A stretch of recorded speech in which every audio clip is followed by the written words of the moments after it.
Esse é um vídeo com a solução de um exercício abordando o assunto de homomorfismos de anéis. O exercício é o seguinte: considere a função do conjunto dos complexos para as matrizes 2 por 2 com entrada nos reais dado como f aplicado no número complexo A mais BI e vira a matriz de entradas A menos B, B e A. Eu quero primeiro mostrar que f é um homomorfismo de anéis, depois, esse homomorfismo é uma função injetora, esse homomorfismo é uma função sobrejetora, então eu preciso verificar isso daqui. Aqui, primeiro, uma observação: como não foi mencionada a operação do conjunto dos complexos, eu vou considerar as operações usuais de soma e multiplicação de números complexos, bem como aqui no conjunto das matrizes. Então, estou considerando esses dois conjuntos como anéis com as suas operações usuais. Aqui, nesse anel, a soma e a multiplicação denotam soma e multiplicação de números complexos. Aqui, a soma e a multiplicação denotam a soma e a multiplicação de matrizes. Eu estou usando os mesmos símbolos para soma e multiplicação, mas o contexto de cada um, o significado de cada um é diferente. Aqui é soma e multiplicação de números complexos, aqui é soma e multiplicação de matrizes. Dito isso, o que é um homomorfismo? Se a gente volta na definição, um homomorfismo é o quê? Ele é uma função f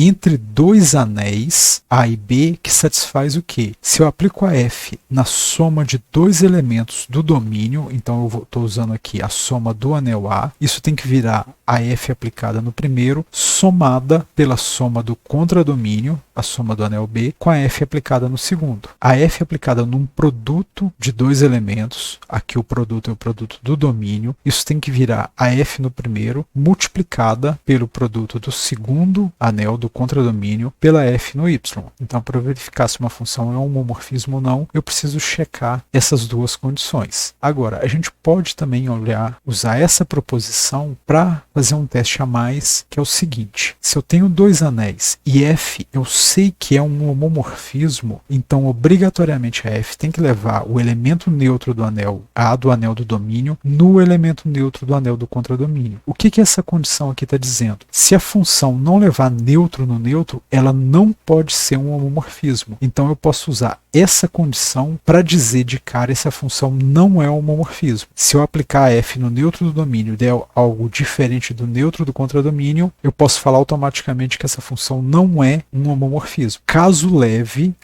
f aplicada no neutro do domínio é o neutro do contradomínio, eu preciso ainda checar essas duas condições para garantir isso. Solução? Primeiro, para o item A, vamos notar primeiro que quem que é o elemento neutro do anel dos complexos com a soma e a multiplicação usual? É o número complexo 0 mais 0i. Quem que é o elemento neutro do anel das matrizes? É a matriz cujas entradas são todas nulas. Então, aqui, note que o que? F aplicada no 0 mais 0i é o 0, 0, 0, 0. Então, essa função está levando o elemento neutro do anel do domínio para o elemento neutro do anel do contradomínio. Então, ela pode ser um homomorfismo. Para garantir o que eu vou fazer, vou verificar se ela satisfaz essas duas condições. Então, vou pegar dois elementos quaisquer do domínio. Agora, sejam x e y elementos quaisquer no conjunto dos complexos. Daí, o que a gente tem? Esse x é um A mais BI e o y é um C mais DI, onde esses números AB, CD são todos números reais. Assim que a gente vai ter. O que é a f aplicada no x somado com y?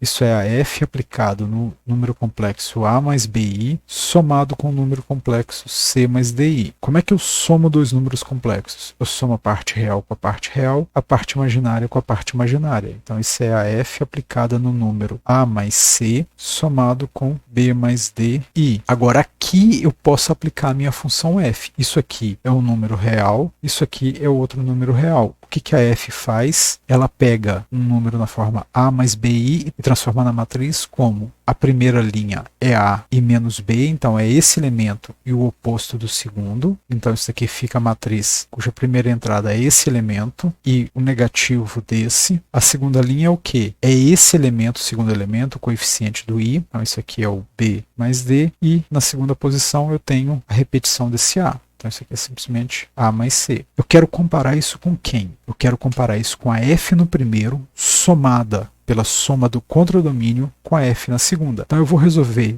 primeiro esse lado, depois comparar com o resultado desse outro. Então a primeira parte que eu tenho é essa daqui, a segunda parte seria o quê? Aplicar a f no x e somar agora como uma soma de matrizes com a f no y. Mas o x é quem? É o a mais bi e o y é o c mais di. A f faz o quê? Pega o a mais bi e transforma na matriz a menos b, b, a. Vai pegar o número c mais di e transformar na matriz c menos d, d, c. Agora eu vou somar essas duas matrizes, somando o quê? Entrada por entrada. Então isso é a mais c menos b menos d, b mais d e a mais c. Se eu quiser eu posso escrever isso como a mais c menos b mais d, b mais d, a mais c. Comparando as duas matrizes que eu tenho, primeira entrada a mais c, segunda entrada da primeira linha menos b mais d, menos b mais d. Segunda linha, primeira entrada b mais d, segunda linha, primeira entrada b mais d. Segunda linha, segunda entrada a mais c, a mais c. Então esses dois valores são realmente iguais. Daí a f aplicada no x mais y é a mesma coisa que a f aplicada no x somada com a f aplicada no y. Agora eu vou fazer a mesma coisa, só que olhando para quem? Para o produto. Então o que é f de x multiplicado por y? Isso é f do número complexo a mais bi multiplicado pelo número complexo c mais di. Multiplicar números complexos eu multiplico de forma distributiva. Isso aqui é a f aplicada em quem? A c menos bd mais AD mais BCI. Por definição da função f, isso vai gerar a matriz o quê? AC menos BD menos AD mais BC, AD mais BC e AC menos BD. Agora eu preciso comparar isso com quem? Com a f no primeiro multiplicado pela f no segundo. A f do primeiro é a f aplicada no número complexo A mais BI multiplicado enquanto matriz com a f no C mais DI. Então isso aqui, f de A mais BI é a matriz A menos B, B, A. F aplicado no C mais DI é a matriz C menos D, D, C. Vou multiplicar então essas duas matrizes, que vai gerar a matriz o quê? AC menos BD menos AD menos BC, BC mais AD e menos BD mais AC. Se quiser a gente pode reorganizar isso daqui e escrever a matriz AC menos BD menos AD mais BC, AD mais BC e AC menos BD. Comparando isso com o resultado anterior, que eu tinha AC menos BD, AC menos BD, menos AD mais BC, menos AD mais BC, AD mais BC, AD mais BC. E por último, AC menos BD, AC menos BD. Logo, a f aplicado no x vezes y realmente é igual a f no x multiplicado por f no y. Então, portanto, f é realmente um homomorfismo de anéis. E aí isso resolve o item A. Agora, para o item B, qualquer pergunta. Esse homomorfismo é injetor?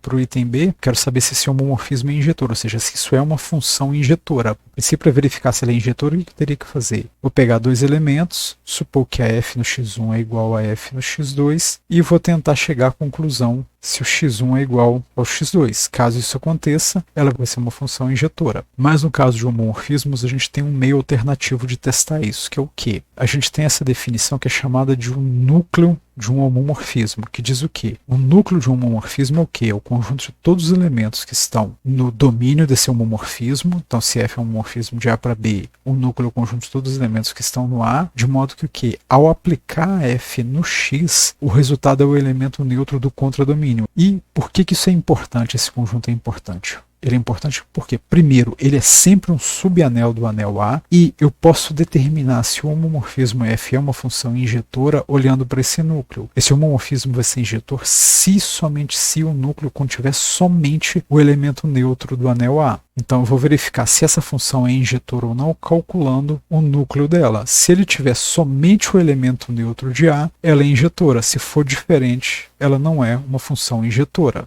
Então, aqui podemos determinar se f é injetora calculando o núcleo de f, que vai ser o quê? Vai ser o conjunto dado como? É o conjunto de todos os x que estão no domínio da minha função. O domínio, no caso, é o conjunto dos complexos. Então, é o conjunto de todos os x nos complexos, de modo que a f aplicada no x resulta no elemento neutro do anel do contradomínio. O elemento neutro do contradomínio é a matriz formada somente por zeros. Então, de modo que isso aqui dá a matriz cujas entradas são todas zero. Então eu preciso achar todos os x que ao aplicar f resulte na matriz nula. Mas se eu pego o x, um número complexo da forma a mais bi, então o que é a f de x? A f aplicada no a mais bi, que é a matriz A menos B, B, A. O que eu quero? Se eu quero achar os x de modo que isso dê a matriz nula, basta igualar essas duas matrizes, que eu vou ter o quê? A menos B, B e A igual a matriz nula. Para que isso aconteça, igualdade de matrizes, eu preciso ter o quê? A igual a B igual a zero. Logo, o x, que era o número da forma A mais BI, vai ser simplesmente o zero mais 0i, que é simplesmente o zero, o elemento neutro do domínio. Portanto, o kernel desse homomorfismo f tem somente o elemento neutro 0 mais 0i, que eu posso denotar só por zero, ou seja, f é realmente injetora. Então, no caso de anéis, a gente pode determinar se um homomorfismo de anéis é injetor ou não, simplesmente pelo cálculo desse conjunto kernel de f. Por fim, a última parte, eu quero saber se esse homomorfismo é uma função sobrejetora. Para verificar se esse homomorfismo é sobrejetor ou não, o que eu teria que fazer? Preciso pegar um elemento qualquer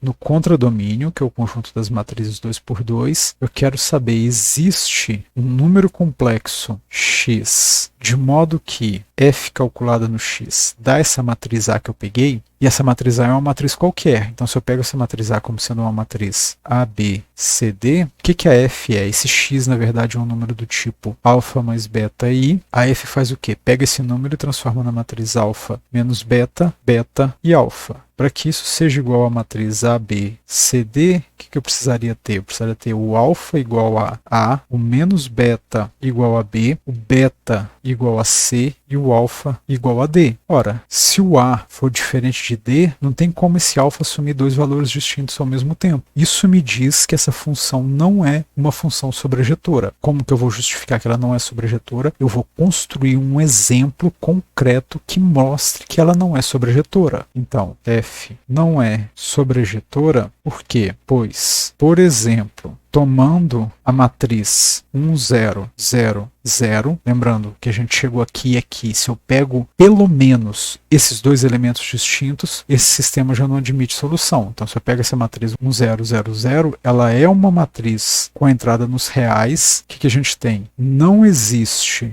um x igual a A mais BI em C, tal que a f calculado nesse x dê a matriz 1, 0, 0, 0. Por quê? Pois f seria a matriz A menos B, B e A. E aí, nesse caso, para que a gente tivesse a igualdade, a gente deveria ter alfa igual a 1 e alfa igual a 0, o que é impossível. Então, essa função não é uma função sobrejetora. Então, sempre que não for injetor ou sobrejetor, é obrigatório apresentar um exemplo concreto que justifique, no caso nosso aqui, que justifique que ela não é sobrejetora. E é isso, encerra a resolução do exercício.